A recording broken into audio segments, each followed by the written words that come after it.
यही सब चलता है।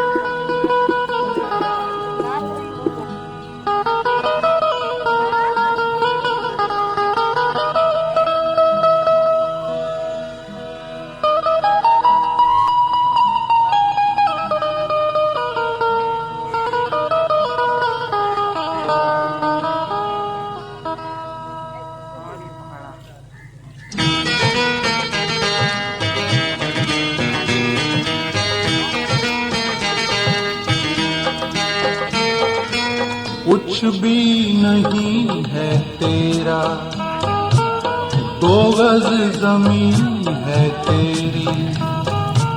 कुछ भी नहीं है तेरा, 2 गज जमीन है तेरी।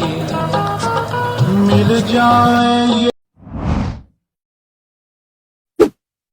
समानता यानी बराबरी, यह वह शब्द है जिसकी रट इन दिनों हर कोई लगा रहा है।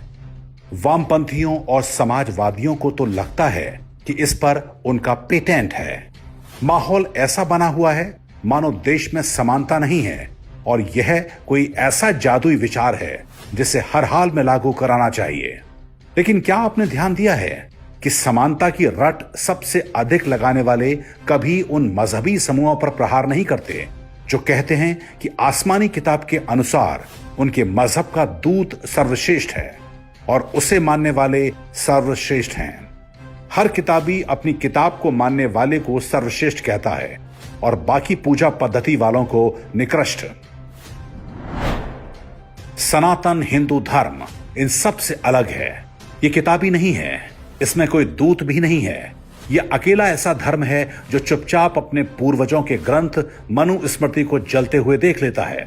उसको पढ़ने या उसे समझने की बात तो भूल जाइए, उसकी बात करने वालों को भी मनुवादी कहकर उनकी निंदा की जाती है। तो बात समानता और उसके नाम पर होने वाली खोखली और हास्यास्पद बातों की। मान लीजिए कि आपको एक फुटबॉल टीम बनानी है तो आपको 11 खिलाड़ी चाहिए। सभी प्लेयर्स को आप फुटबॉलर ही कहेंगे। उन 11 फुटबॉलरों में से एक गोलकीपर होगा जो खेलेगा नहीं, बस गोल पोस्ट की रखवाली करेगा। 4 डिफेंडर होंगे जो केवल गोलकीपर की रक्षा करेंगे, उनके जिम्मे और कोई काम नहीं होगा। 4 मिडफील्डर होंगे जो डिफेंडर की सहायता करेंगे और विपक्षी टीम पर आक्रमण करने वाले खिलाड़ियों को भी बैकअप देंगे। 2 फॉरवर्ड प्लेयर्स भी चाहिए जो गोल करने का प्रयास करेंगे। मैच आप तभी जीतेंगे जब गोलकीपर से लेकर फॉरवर्ड तक के सारे खिलाड़ी अपने अपने काम में कुशल और सतर्क हों।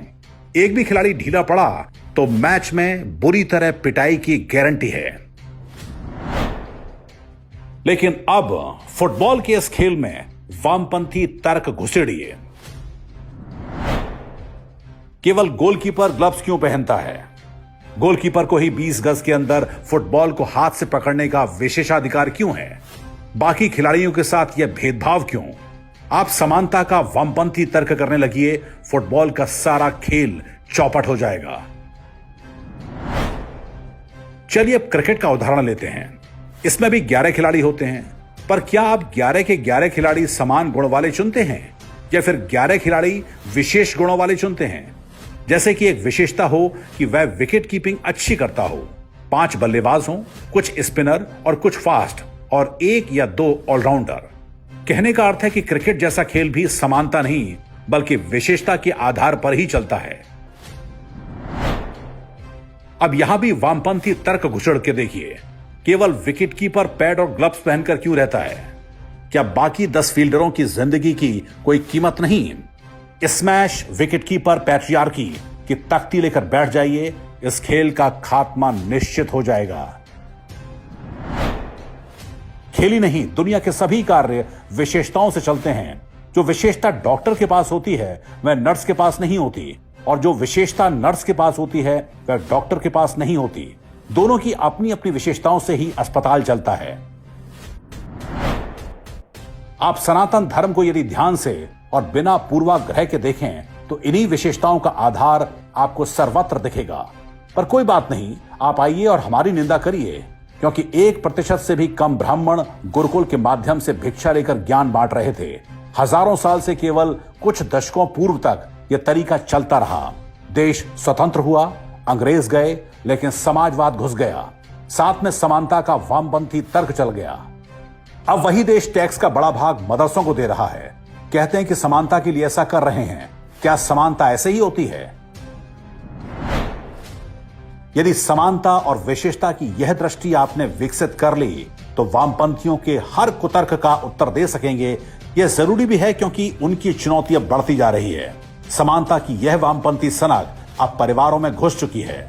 जो लोग इसके प्रभाव में हैं उन्हें बताना आवश्यक है कि मां बनना और गर्भ धारण स्त्री की विशेषता है।